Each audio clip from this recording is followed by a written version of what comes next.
আসামে ভারতীয় বিমান বাহিনীর একটি সামরিক বিমান বিধ্বস্ত হয়েছে। স্থানীয় সময় শনিবার রাজ্যটির জোরহাটে অবস্থিত বিমান ঘাঁটিতে অবতরণের সময় বিমানটি দুর্ঘটনার কবলে পড়ে। বিধ্বস্ত হওয়ার পরপরই এতে আগুন ধরে যায়। ঘটনার পরপরই দ্রুত উদ্ধার অভিযান শুরু করা হয়। এই ঘটনায় বেশ কয়েকজন হতাহত হয়েছেন বলে আশঙ্কা করা হচ্ছে।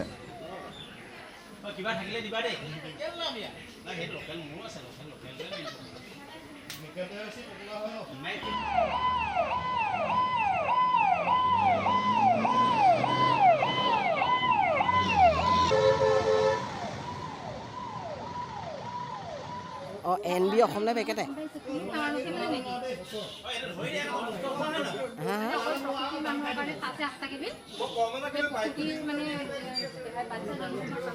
হেল্ল'